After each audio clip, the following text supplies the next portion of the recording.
Welcome to The Jewish Lens, a podcast to discuss anything and everything from a Jewish perspective. Now, please help me welcome the man who controls the media, your host, Jonathan Rosen.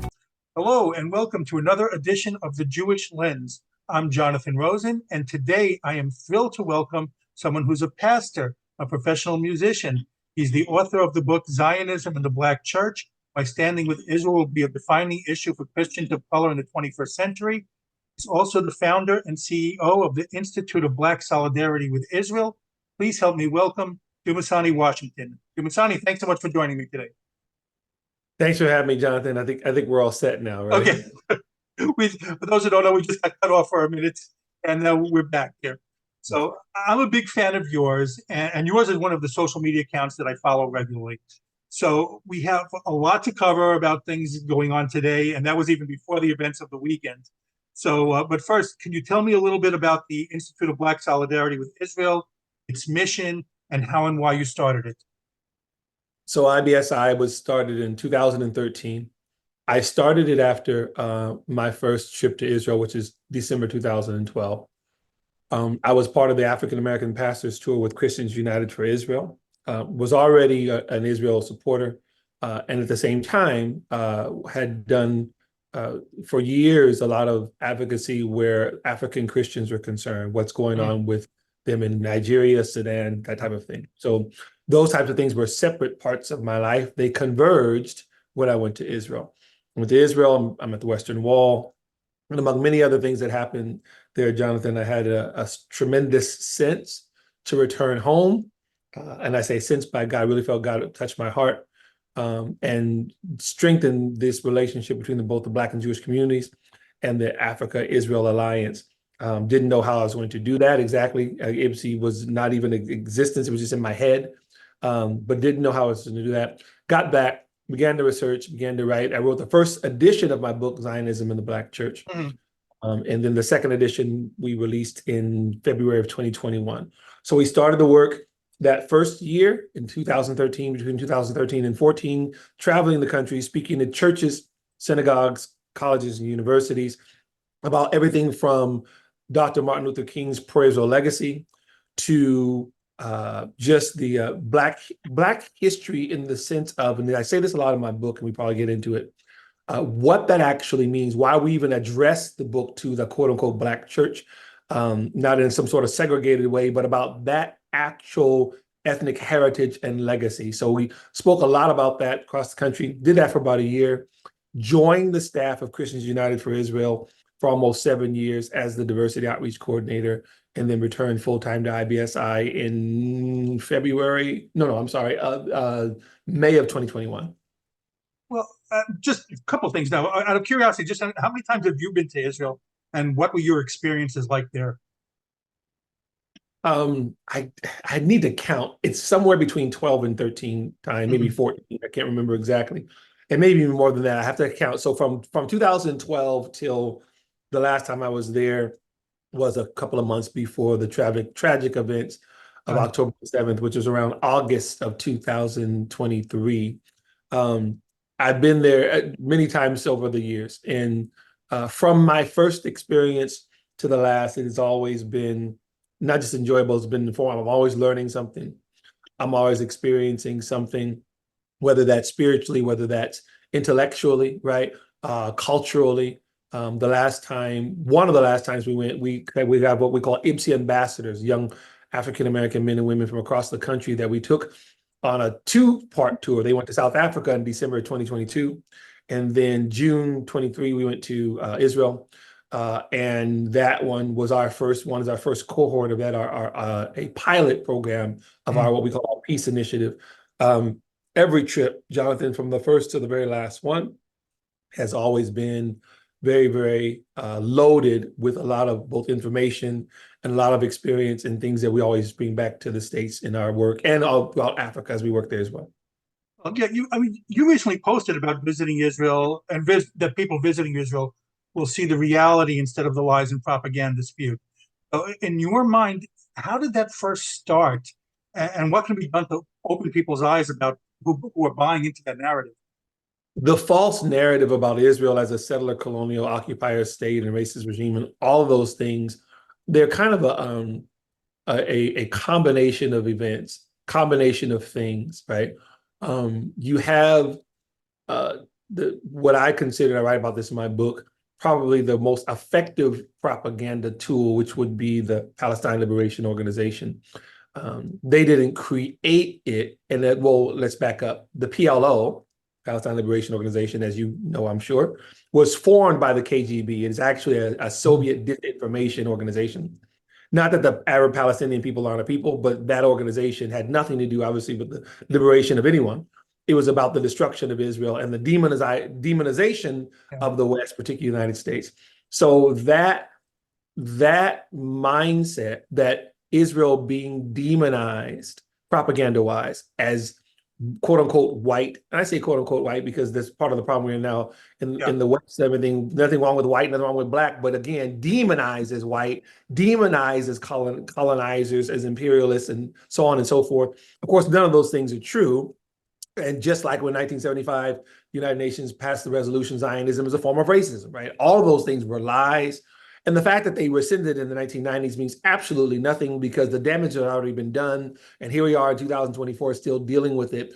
I believe it is a combination of that type of disinformation from the United Nations and other types of UN bodies, as well as a general despising of the West, even in the West, right, Jonathan? You know, we are watching a suicide in the West about its own culture and history. Israel tied to that for many reasons, and one of those is because of its allyship with the United States and other Western states, but very much a product of the East and in the East, right? So I unfortunately, Jonathan, for all of us, the Israelis are too adept at being what I would call, among other things, ambidextrous. You're fully in the East, and it's also a part of the West. And so it gets demonized on both sides. The East, in terms of those nations, they don't want Israel there, right? It's funny, like the old adage. In Poland, they said, go back to, to Palestine, and then quote unquote Palestine, they say, get the hell out of here and go back to Poland. So that's kind of what we're dealing with, right? Yeah, I mean, that's one of the things that it's clear that it has its roots in like Marxist ideology. And it's just, and this is what the West is buying into now. So yeah, speaking of that, I mean, you did a very well-known video about Israel for PragerU, which has received like millions of views. So can you just touch upon that video and how did that come into being? How did they get you to go do that? Actually, what's funny is that Marissa Streit, I always say Straight, but it's Streit. Shout out to Marissa. I'll see her in a few days. She and the head of CUFI at the time, David Brogg, they came together and they'd asked me about doing a video, and they actually asked what the topic was. And I had I've had a short list, right? And one of those was about what we call the Mizrahi Jewish community. One was the Ethiopian Israeli community, different things, right? And so we talked about the Mizrahi community, the Jews of Algeria and Egypt and Yemen and so on and so forth, and that quote unquote forgotten refugees, right? Those 850,000 plus Jews that were expelled or forced to flee from those lands post-1948 that don't get discussed in large part because the Palestinian refugee narrative is the only one that dominates and continues to now, right? So that was my thinking. What's funny is that I did the script. They edited it with me and everything. We kind of talked about it, so you got to go to the screen and everything. They do amazing work at PragerU. And so we shot the video and they did all the other stuff. And when it was done, and again, it focuses mainly on the Jews who were expelled from those lands, from Iraq and other places, which people don't know. It was also connected to what we call the Mizrahi Project. When I was with Israel, with CUFI, we did a Mizrahi Project of short films of first and second generation Jews who actually came from those lands, telling the story in their own words. That's what was important to us, telling it in their own words, not being filtered, right? But them saying what they experienced, the Farhoods in Iraq, right? What actually happened to them in Egypt. One of my good friends, her father was born and raised in Cairo, went to Cairo University, or one of the other guys went to Cairo University. One of the other guys who knew Yasser Arafat in Cairo University, which is why we know he's born and raised there. She said her father fled Egypt, get this, when Mein Kampf became a bestseller in Arabic. That's when he was out of there, right? So again, stories that people don't really know unless they're from those communities. So we did that video, and Dennis Prager, in his wisdom, it wasn't a direct conversation with me.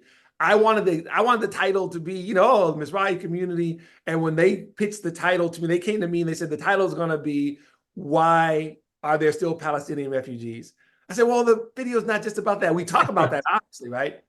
And so they let me know, and Dennis being the genius that he is, because if it says Jewish refugees, no one's going to click on it. Care.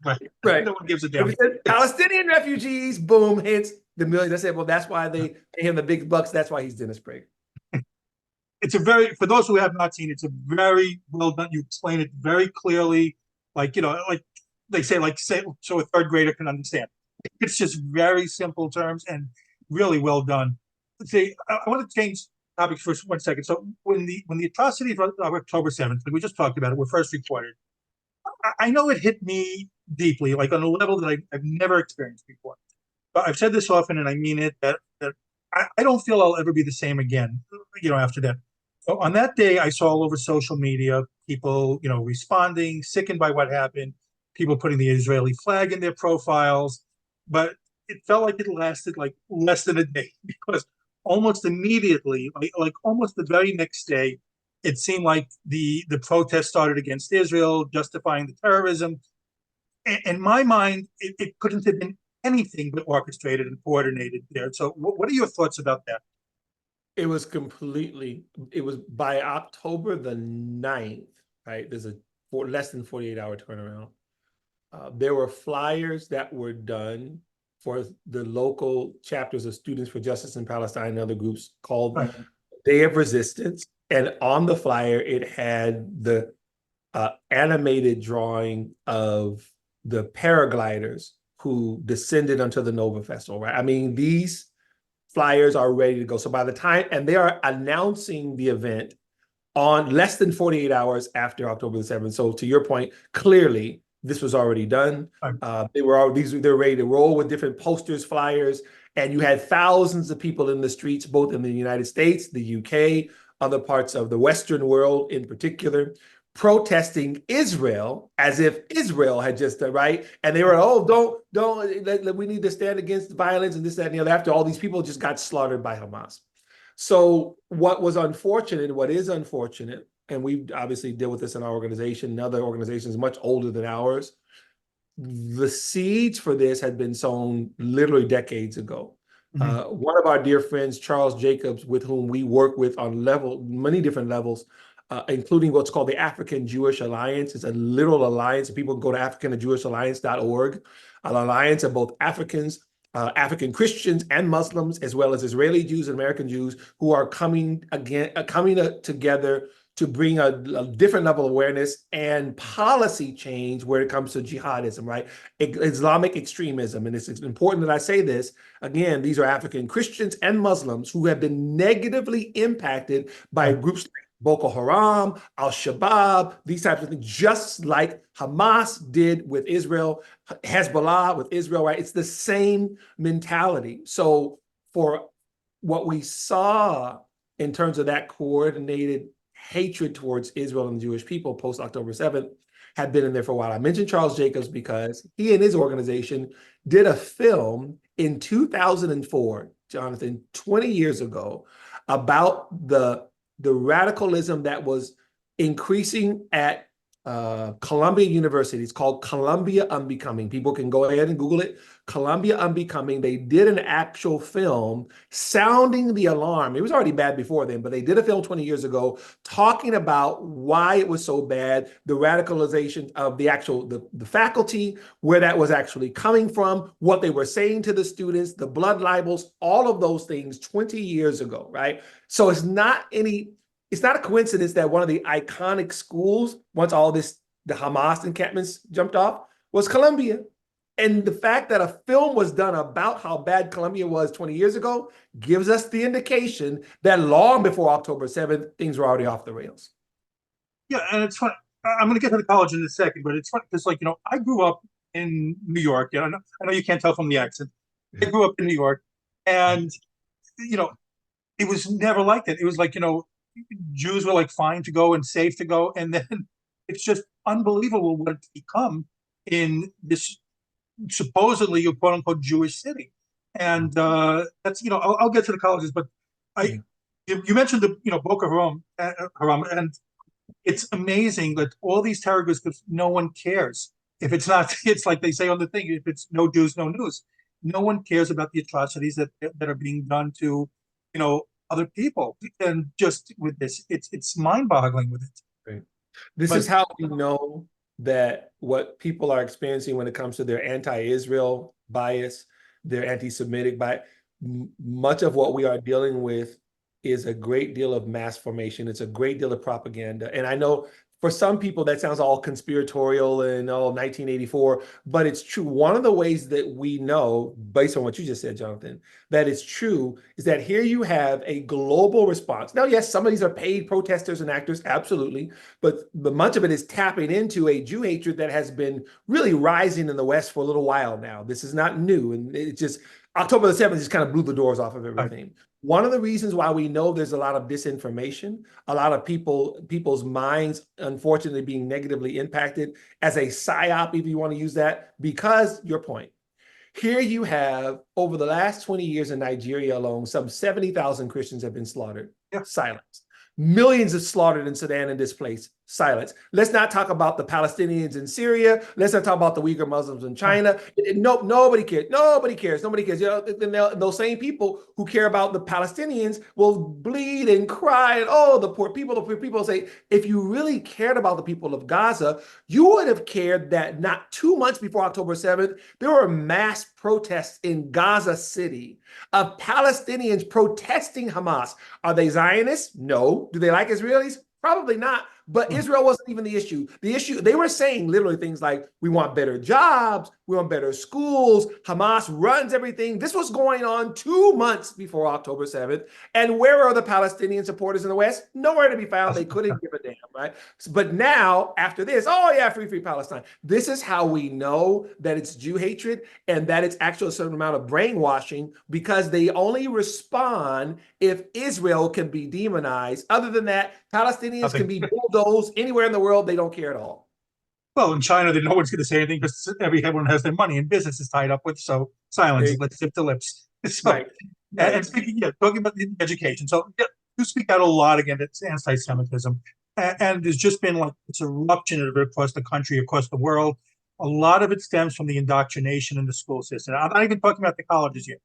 We're going to get to them in a moment, because it starts much earlier than that. It starts in kindergarten, in grade school. You see the videos on Twitter about, teachers giving assignments about, why Israel is evil. So, and people get uncomfortable when you use the word indoctrination. So, but do you see that as well? And if so, how has it happened that it's that young? How have we let it happen in that young ages? Those things are, and let's go further. Like you said about indoctrination, people get uncomfortable with the words indoctrination. Conspiracies. I have a Israeli friend said, Dumisani, if we're not conspiratorial, then we're not going to survive. In other words, we have to be aware of everything that's going on around us, right? Okay. And obviously, yes, I am being somewhat sarcastic. Yes, a conspiratorial person who's always everything's a conspiracy. We're not talking about that. We're talking about a crazy person. We're actually talking about when threats are coming from multiple areas and one has to keep one's head on a swivel. So let's go further into this.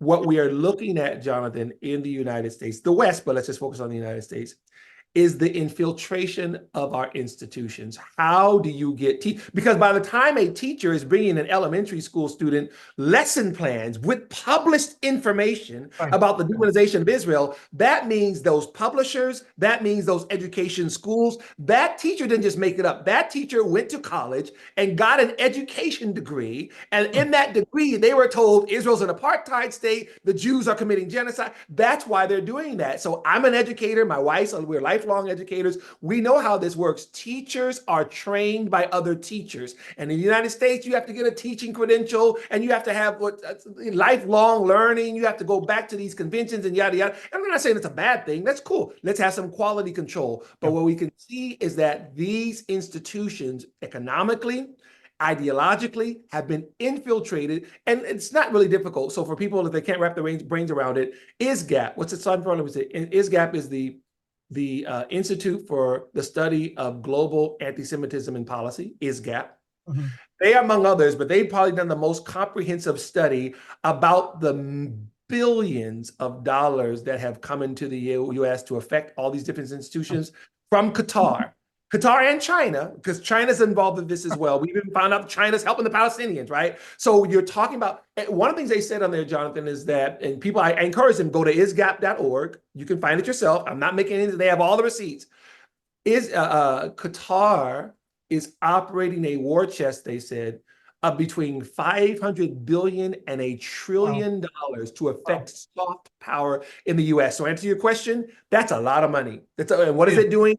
It is buying a lot of influence. It's buying influence on the school boards. It's buying influence in the publishing. This is why our kids, like you said, before they even get to college, you say Israel and they think genocide. That's because they have been brainwashed. Publishing, I know all too well. Yeah, I'm an author, and I've had on several authors. We've been talking about that aspect of well right now. So going back to the colleges, so the indoctrination there is like just full blown. You've already touched upon it.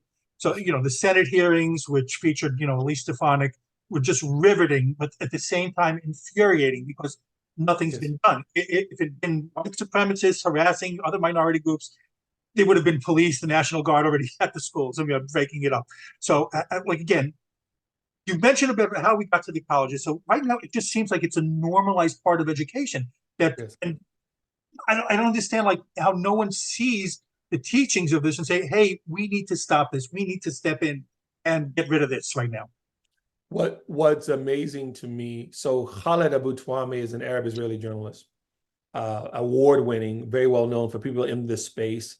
He writes for all kind of different periodicals or companies and everything. And in 2009, he came to the United States to do a series of college lectures. He was not able to deliver one lecture because the protests were so huge. He had armed guards and police and everything. And he returned to Israel, where he was born and raised, an Arab Israeli Muslim. And he basically wrote a warning and said that we shouldn't be surprised the next jihadists don't come from the mountains of Afghanistan or Gaza Strip, but come from US colleges and universities. When he saw the level of disinformation, Khaled compared it to how other kids in different parts of the world, particularly Islamist world, are indoctrinated against Israel. So you and I, Jonathan, know about Hamas TV in Gaza, right? Where the kids are able to, little kids like Sesame Street type of television, and they're watching these little characters say, stab the Jew, kill the Jew. What's going on here, Khaled said, is no less dangerous. He himself, as an Arab Israeli, who's not a Republican, he's not a Democrat, he's none of that. So he has no dog in that fight. Yeah. He says what's going on with these kids on the college campuses in the US is no less dangerous than what's going on with these kids in Gaza, no less dangerous than the Palestinian Authority. And again, why? Money. The love of money, the Bible says, is the root of all kinds of evil. When you talked about the sin, we did a video about that very thing, our latest educational video. People can go to our website, IBSI.org, click on videos. And one of the videos is called, Why Are Hamas and the Muslim Brotherhood Allowed on College Campuses? And we cite the ISGAP report. We cite the JCPA, Jerusalem Center for Public Affairs report. We actually cite what has been going on for a long time. And part of our frustration as an organization has been what you're saying. If we know it's happening, and it's illegal, right? So what ISGAP was saying, it is illegal. There are safeguards that are supposed to be in place by our own government in which bad actors, Qatar can't just go to the Jonathan University and give you $1 billion without you accounting for it. That is happening under the table, and it is the worst kept secret. So here's the question. Beyond the Jew hatred, the Israel hatred, the America hatred, as these kids are burning American flags, the deeper question is, why are our lawmakers allowing states like Qatar to pump billions of dollars into places like Harvard, even though the money's not accounted for? It's not even legal what's happening, but it is happening. That's why I was telling one of our Arab friends that the real issue isn't the Muslim Brotherhood, it's the corruption of our own government. No, and that's it. And you just said it. You just hit upon it exactly. I always talk about this on social media too. It only starts with the Jews. They're trained to hate. We have American citizens getting trained to hate their own country, and you see it. You see it played out, and constantly. It's like it's death to Israel, death to America. It's like the same continuation of the same sentence. We see it. Yes, but like to expand on that, you were talking about that, nothing was done to the protesters from Colombia, and the same thing. They regularly harassed Jewish students. You had the DA in New York, Alvin Bragg, dismissed the majority of the charges. So, like again, how are Jews supposed to feel safe on campuses anymore? And that matter, just walking around the streets where hate rally after hate rally just goes unchecked. You're talking about the colleges.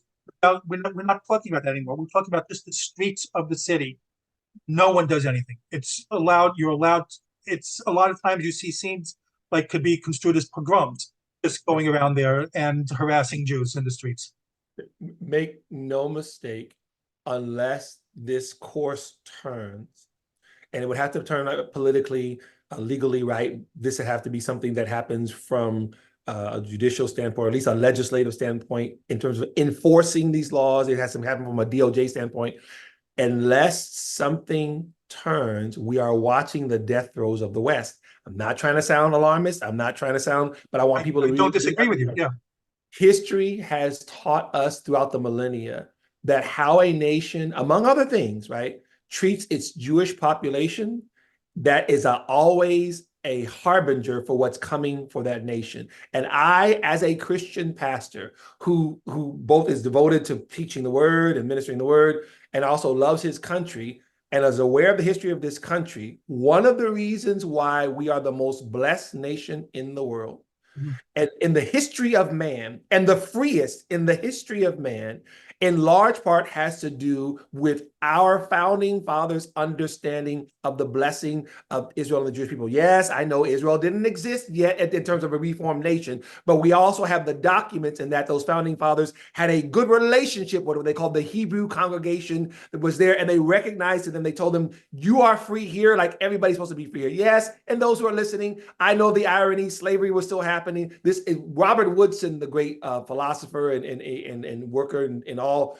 he's former civil rights leader and everything, said that slavery was America's birth defect. Yes, absolutely. It shouldn't have happened, but that did happen. And it also had a war to end slavery. I'm saying beyond all of that, this is still the freest nation on the planet, evidenced by the fact that people from all over the world still risk their lives to come here. We are in danger of losing it all. And not just for this reason, but one of the key reasons is our turning on Israel, our turning on the Jewish people. This is what we are actually witnessing right now, Jonathan. And for those, I'll say this, even for those who don't consider themselves religious, Christian, or whatever have you, what we understand is that when the nations have either turned on the Jews or expelled the Jews, ask Yemen how things have been going since they kicked out the Jews. I'll ask Egypt how it goes on and on and on. What we found is that nation that gets so mired in Jew hatred, which is another level of what we call what's that other thing?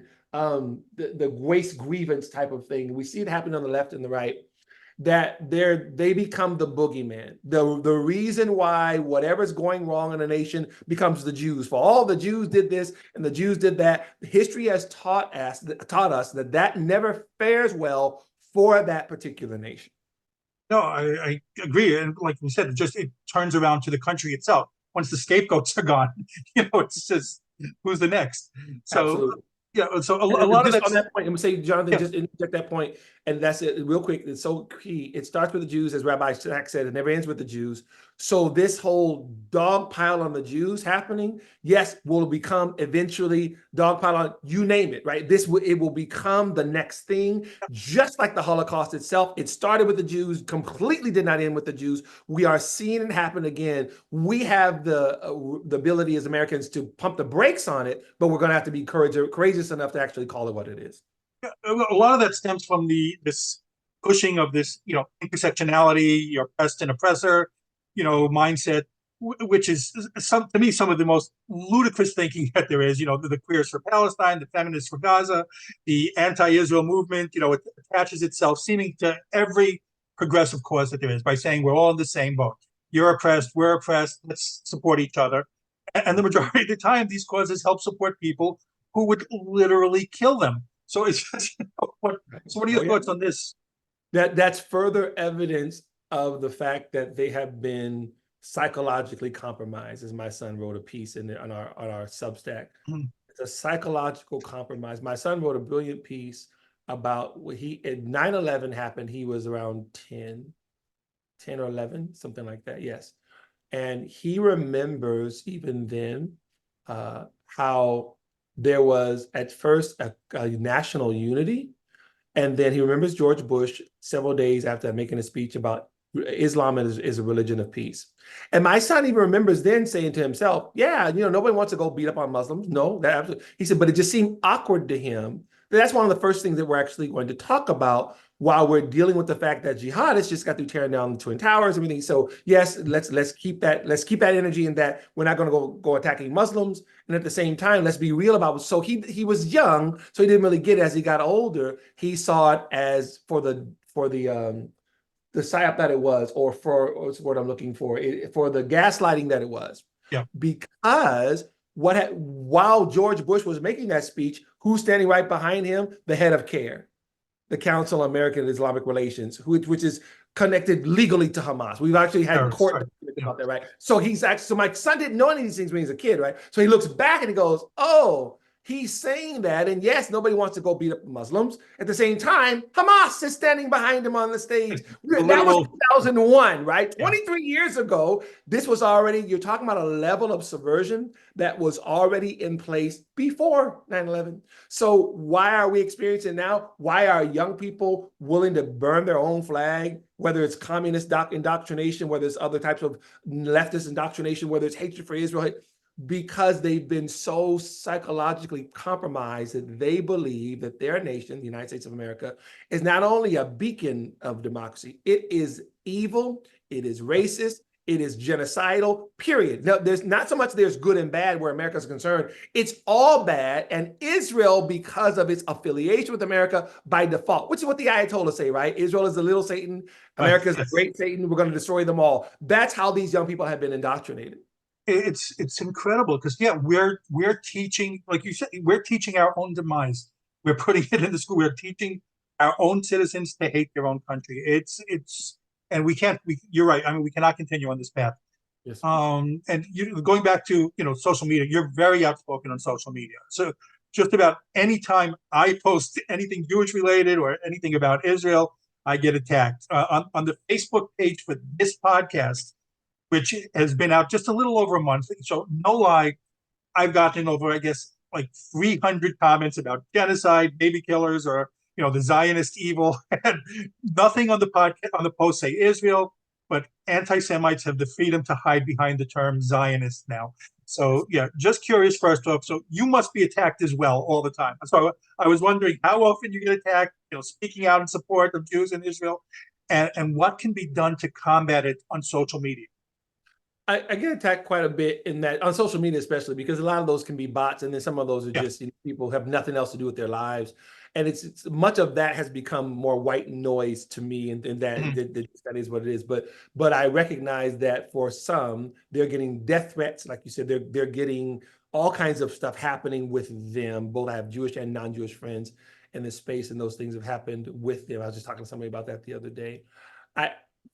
The phenomenon that is social media, especially, obviously like anything else, good and bad. On the good, you can reach a lot of people with some very positive, good things.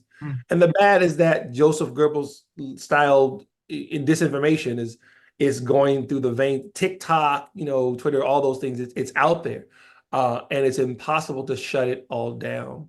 I don't know that there's ever going to be some sort of remedy. On the one hand, you don't want to destroy free speech. On the other hand, if people are being incited to violence and all kinds of blood libels and stuff, you got to at the very least monitor and check it out and see what's going on. And I don't have the answer for that. I really don't. What I do, for those accounts and those people and organizations that are out there, whether putting out good information, sharing about what's going on, factual stuff, we try to elevate that as well, right? We want them to know.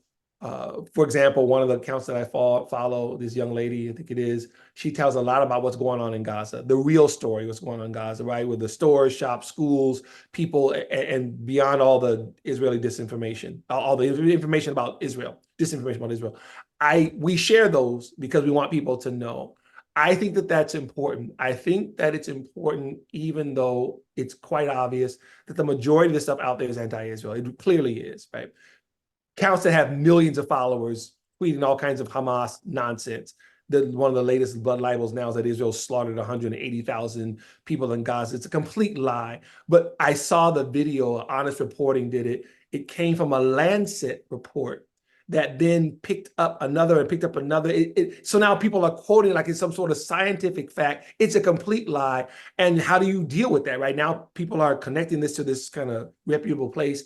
I would say to people, share and post those things that you know that are true, that'll be helpful, regardless of the pushback that you get, because you never know who's going to read something and who's going to see something. I've been in this space long enough, Jonathan, to have had conversations with people who've come to me and said, I thought you were full of crap.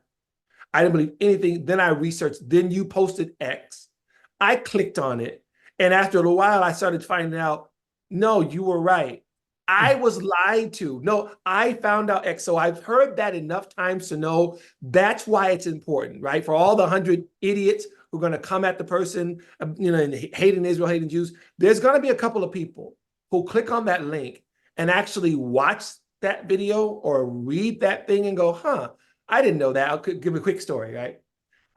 Years ago, I was on one of the San Diego campuses, either San Diego State or University of San Diego. I don't remember which one it was. This is like 2013, 12 or so. And I think I was doing something with my friends that stand with us. And there's a big Israel Apartheid Week thing. They had that big apartheid wall, quote unquote, all that.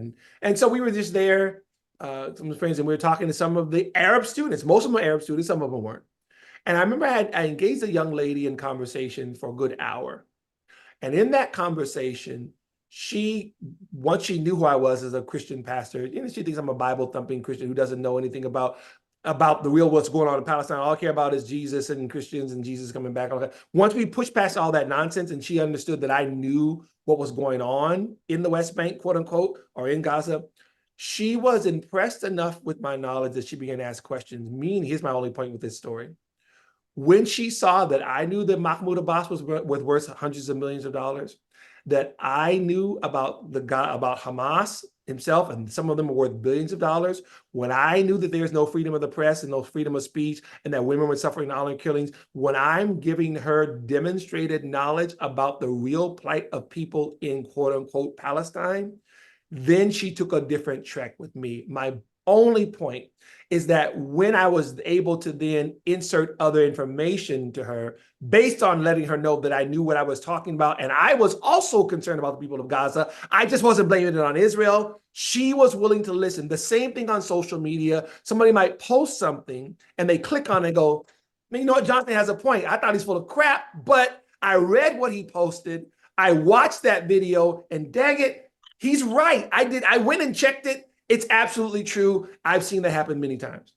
It's like the account, the lies that you mentioned on social media, it's published a lie. And then by the time everyone finds out it's, a lie, it's already out there for weeks, and then who cares anymore? So right. It's like with the hospital thing. So let's move on. You posted something recently about the elections in France, the outcome of the election, and some others in Europe are like terrifying, specifically for Jews, but I think just in general.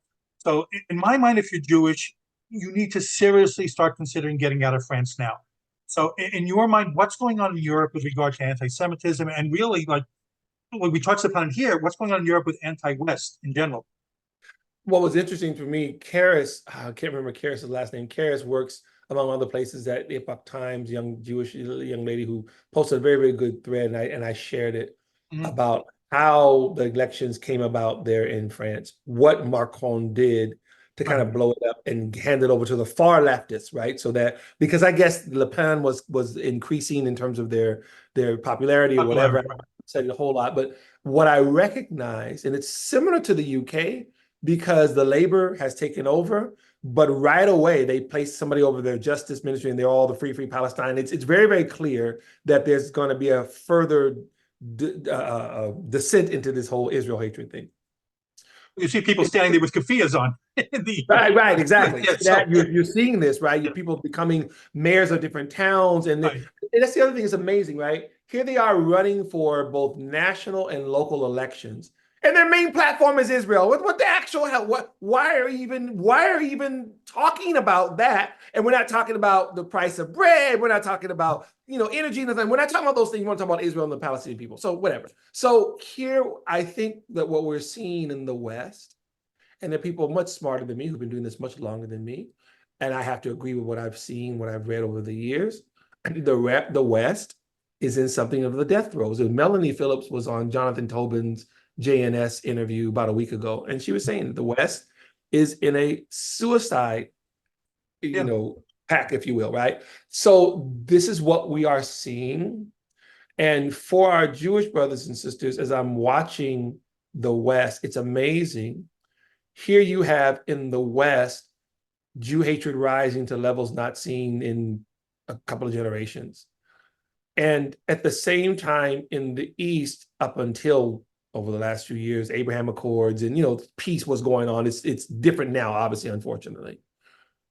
It is amazing to me that as the West is engaging in this type of Jew hatred, and yes, I can only imagine for our Jewish brothers and sisters, I know for me, I would leave France, but that's me. I'm not trying to tell people what to do, but I would make an aliyah or something, right?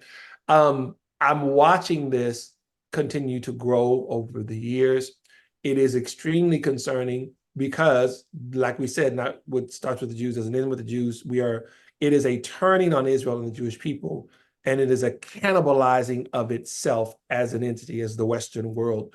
What I'm seeing there it is, and I'm contrasting with, it's, for example, by 2050, most of the world's Christians will be in Africa. And in Africa, those Christians are some of the most supportive of Israel on the planet. It's interesting that we're watching these two realities take place. Religion is dying in the West, right? People don't go to synagogue as much. They don't go to church as much. All these things are happening. And it's having an impact. And regardless of how religious a person may or may not be, there is something to be said for a acknowledgement of God in a way that speaks to someone's spiritual identity. In other words, at some point, what was it? It was Bob Dylan. You're going to serve somebody. It might be the devil. It might be the Lord. Right? So at some point, something is going to take that center stage in that person's spiritual life. Ladies and gentlemen, this is what we're seeing. Why are these kids burning the flag of their own nation? Why do they have such hatred for a place they couldn't find Gaza on a map? What's going on with them? It's not about Jews for them. There's a brokenness and an emptiness on the inside of them to the degree that they have been so deceived into thinking that somehow if they wave this Palestinian flag or this Hezbollah flag and they say these evil things about these people, that somehow their lives are going to get better. And guess what? Their lives aren't going to get any better. It's actually going to get worse. This is an emotional trauma that we're seeing, which is why, again, like only a fool would burn down their own house, right? Here, I'm so mad at you, Jonathan. I'm going to burn my house down. What the hell? What does that do to Jonathan? There's nothing to Jonathan. Jonathan's going to go, hey, dude, hey, whatever. Do your thing. Keep the fire over there, right? But you want to burn down your house because you hate me? Burn down your house. So our enemies, America's enemies, are watching us burn down our own house, and they're going, cool, free, positive, whatever you all need to do to destroy the United States, we have no problem with it. And this speaks to a emptiness in people's souls. Yeah, let's talk about this country for that. We touched upon it a little bit already. It's absolutely terrifying, and we saw it this weekend. Politicians unwilling to confront just unwilling to confront Jew hate, and many siding with the terrorists. So Jews are harassed on the streets, like we said, on campuses, but violence has become acceptable as long as it's backing up the accepted horse. That's it. So how have we reached this point that no one fears? Yes, yeah. It's very, very important for people to understand this, that there are stages to the demonization and the eventual genocide of a people. You can ask people of Rwanda, people of Congo, and of course our Jewish brothers and sisters and what they experienced back during the Second World War. The violence that we are seeing against Jews, and yes, even non-Jews that are Israel supporters, speaks to the mindset of the person. That means they see that person as less than, or even further, as subhuman, right? Because I can treat, there's a reason why they say those whole criminal profile people The mass murderers were always mean to animals. Remember that? They burned cats, they burned their. Why? Because they were so detached from their own humanity that they could watch that animal suffer and die and care not at all. That's a similar mindset. People who are going up to Jews or a non-Jew, say they see an Israeli flag and they just lose it. They're screaming at them in restaurants. They're punching, they're kicking, they're chasing them. What in the hell is going on? They have been so brainwashed into thinking that that person is not even a person, that they get to treat them however they want to treat them. This is not rocket science. We've seen all of this before. The demonization of a people will eventually lead to the physical assault and killing of those people. We've seen it over and over. Our Jewish friends have seen it the most, and we've seen it in different parts of the world. Demonize, demonize, demonize, and then pretty soon you have dehumanized that person, and now you can treat them however you want to treat them. This is what we are seeing, but we're seeing it in the West, somewhere we especially in the United States, somewhere we did not think that we were going to see this. Now, one of the most ironic things, and what we were just talking about, it should not be a partisan issue, and it's become one. It has become one, like about the Jew hate. And why is it that people, to me, if I see Marjorie Taylor Greene say something stupid, I'm going to call it out. If I say AOC call something stupid, I'm going to call it out. People are not willing to say things when it's their own party saying it. It's just like, they see anti-Semitism when they're on their own party. I'm going to be silent about this because it's going to affect my party. That should not be the case. It should not be a partisan issue. It should be a blanket across the thing. No politician should be allowed to go ahead and foster this kind of hate. Right. So this is part of the funny. I was telling somebody the other day, they talk about Africa. In Africa, there's a lot of tribalism. I said in the West we have tribalism too. It just gets manifested differently. Right. So the tribalism here becomes either political party, ideology, that type of thing. So what we are seeing now, and it's funny how the whole saying Jews are the canary in the coal mine. The fact that it has become a partisan issue, which like you said is extremely unfortunate, is also a result of the type of disinformation. The more that the progressive left got included with everything from DEI to race politics to a lack of meritocracy, it didn't matter what you are capable of doing, no matter what color you are, what gender you are, all those types of things. That's all Marxist disinformation. That's all that is. And then we say to people, in terms of the civil rights movement, the original fight was not about equal outcomes. It was about equal access, equal opportunity, the opportunity to actually compete in the arena. This is what Black leaders were first and foremost focused with, not with how many Black people were here and how many Hispanic people were there. That was the case. That had been the case. Unfortunately, it got hijacked, but that's another conversation for another day. What you have now, because it's so rooted on the left. Now, again, there's not, like you said, Jew hatred, there's plenty of it on the right. Yeah. But the institutions that we've talked about, the schools, the colleges, those have been infiltrated by a leftist ideology. And again, that doesn't mean that there's not hatred for Jews on the right. But we're saying that it is not the Nazis. It is not the far right that controls Harvard or Columbia or any of these publishing. These are leftist ideologies. And this is part of what we're dealing with now. So when they're seen on the left, those politicians, they are reticent to call it out because they don't want to offend other people in their party. They don't want to lose their trajectory. If they know they have higher aspirations to go somewhere, they got to make sure that they keep their thing in check. Richie Torres, who I have great respect for, and he's one of those unicorns, if you will. Richie said himself, Congressman Torres, that says, basically, I'm willing to speak the truth. I don't care about also the fallout. And again, that type of strength, though, we don't see it. We marvel at it, unfortunately, because it's not a present. So he's willing to go against members of his own party and say what he knows they don't want to hear because he's concerned about the truth. He's concerned about people actually understanding what's really going on the ground, not some sort of ideological thing. That's what's actually needed. It's just rare. Agreed. Yeah, I see. You're 100% right, because it's you know the names because it is so rare. If it was everyone doing it, you would. Yes. That's it. So tell me about your book, Zionism in the Black Church. So I wrote that book first edition was 2000, 14 or so. And I wrote it again out of a response of, I started doing my research, and after that whole experience there in Israel and having to come back, and how do I formally begin to get this together, and Black and Jewish synergy, and it's already there, but what do I do to enhance it? How do I do that? It was important to me, and it remains important, that part of Black American history and this story be told. And so Zionism in the Black church, it's politics, it's music, it's history, it's geopolitics, it's a lot of different things that are woven together to tell this story of both Israel, Africa, from the days when Queen of Sheba visited Solomon in Jerusalem 3,000 years ago, to what happened here in the States. Again, a generation before Dr. King and the Civil Rights Movement and the Jewish community, which was so present in that. You had, before Dr. King was born, Julius Rosenwald and Booker T. Washington, the Rosenwald schools, and this history that is so rich, and that serves as a foundation for why this synergy needs to continue to exist. And that's what we try to do in the book. It's 6 different chapters that kind of progress from one thing to the other.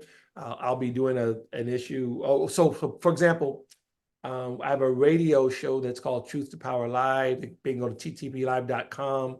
And the last show that we just did, other than Candace Owens and her Nazi stuff, we dealt with Negro spirituals, the Zionism of Negro spirituals. So people can check that out if they want to see that. And that's a small example of what I'm saying. Here you have the foundations of American music was very much rooted in the Black American community. If you didn't have the Black American community, you don't have pop, rock and roll, R&B, all this came out of that, right? So here's the thing, the Negro spirituals is the beginning of that. Go Down Moses, Joshua Fit the Battle of Jericho, Swing Low, Sweet Chariot, Elijah Rock, Didn't My Lord Deliver Daniel? Why were these Black Americans singing songs that were totally and completely about the God of Abraham, Isaac, and Jacob? Most of them rooted in the Old Testament, by the way, some of them in the New Testament, some in the Old Testament. Why was there such a deep identification with Israel and the Jewish people?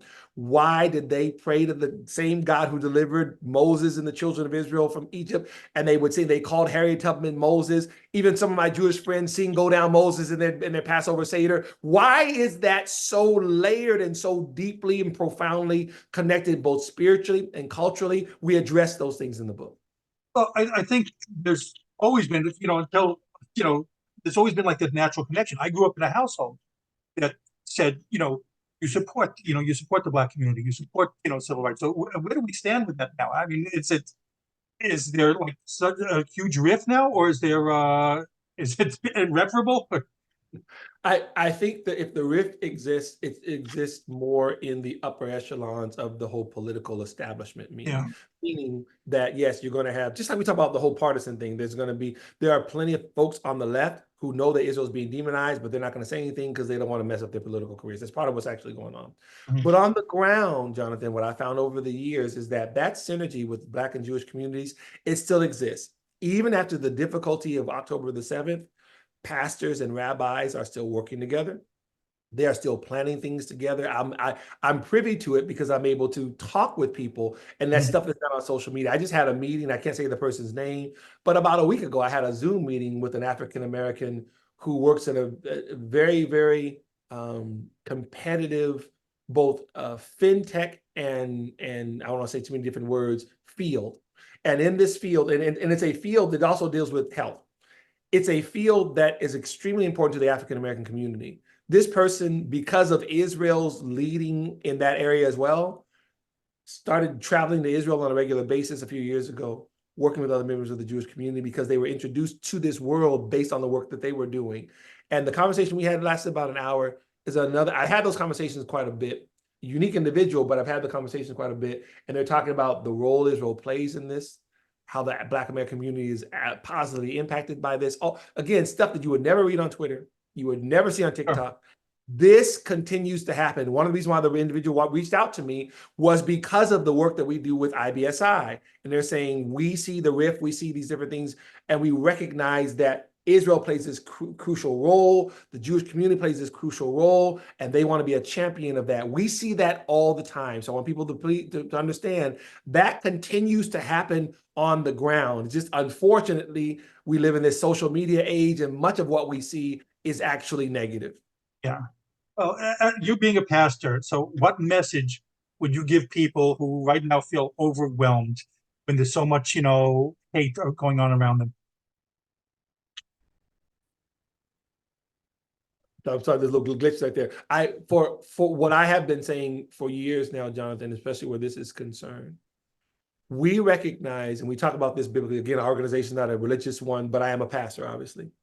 And we talk about the fact that what we're experiencing is in the Bible. The scriptures teach us very clearly that nations will come against Israel, that they'll come against the Jewish people. This is both cyclical and, let me pause and say this.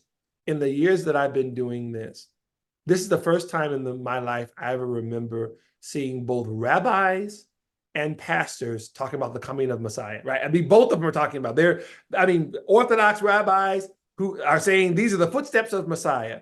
Christian pastors saying Jesus is coming back. This is literally, obviously, they're talking about the different perspective of an event, right? They're not agreeing theologically. That's not what I'm saying. What I am saying is that they're watching the hatred for Israel, the global hatred for Israel, the global persecution of the Jewish people, and they're both watching it and saying the same thing. These are signs, and they're pointing to scripture. This is what's interesting to me, and they're also both encouraged by it. And as bad and nasty as what we were talking about, it is a reminder, I'm saying this as a Christian pastor, and I say this to people all the time, that the God of Abraham, Isaac, and Jacob is not only completely in control, and now does he already know what's going on, he is going to ultimately, the word of God clearly says that he that keepeth Israel neither slumbers nor sleeps. Yes, the nations are raising up, and United Nations and all these buffoons in Iran. Also, yes, I'm talking about the leaders, not the Iranian people. They're great people, the leaders, right? So what you have here now is scripture being played out. You have the nations coming against Israel, right? It's funny. Here you have the freest nation in the Middle East, and they're all focused on Israel, right? Not on Gaza, right? Which is not a country. Not on Qatar, where there's like more slaves than people. You actually, Israel. So this is something of biblical proportions because the scripture says it will happen. So as a Christian pastor, I tell people all the time, it is proof that the word of God is true, and that those who, as the scripture says, pray for the peace of Jerusalem, there's a blessing for you. Those who then recognize that God says, I'll bless those who bless Abraham's seed and curse those who curse. These are real scriptures. And in a time in which people are losing faith, this is an encouragement that the God of Abraham, Isaac, and Jacob is still in control, said this would happen, and said that there's a blessing on those who actually bless Israel. Well, I said at the beginning, yours is one of the accounts that I follow religiously. I recommend everyone follow you. So I just had a curiosity, are there any accounts on social media that you feel the need to follow? Well, several. I mean, some of the ones that I do follow, some I don't remember their names. I remember the actual links. So I would say I have, I can't say her name right, Imsheen. There's a young lady, they may know who I'm talking about. I believe she's Israeli, but she does a lot of tweeting about Gaza. And so I would have you, if you hashtag the real Gaza or hashtag the Gaza nobody sees, I guarantee you'll find her account. Please follow her and share her information. That's really important. And also, I would just say one more thing, we're doing this. One of my friends and colleagues, Caroline Glick, who does a great job there at InFocus, I would say, please follow her. She's always done a great, amazing work. And then after October 7th, has a wealth of information. So please follow her as well. And just so for the audio portion of this, how can people follow you on social media? They can follow me for our organization. You go to IBSI.org. You can follow all of our information there, all of our social media and everything, IBSI.org. And then now that our radio show is launched and will be launched, it's a separate thing from IBSI, although there's some overlap. I would encourage them to go to ttplive.com, where there's the radio show information, as well as a Substack that we just started for this very reason, Jonathan, because we have different things that we do. Some of it is music, some of it is church, some of whatever. So I said, okay, my son was saying, Dad, just get a Substack and just, so people can do that. So ttplive.com, and that way you can get to some of our information as well. Well, Dumisani, I want to again thank you for coming on. It's been a real pleasure for me and a treat to get to speak with you. Like I said, and I mean this sincerely, I'm a big admirer of yours. One of the accounts I go to every morning is to see what you posted recently. So it was, again, thank you so much for joining me. Thank you, John. Thanks for having me. Appreciate it. Again, this has been The Jewish Lens. I'm Jonathan Rosen. Again, a very special thanks to Dumisani Washington. And please like, comment, and subscribe. Thanks for tuning in to The Jewish Lens, where all items used was strictly kosher.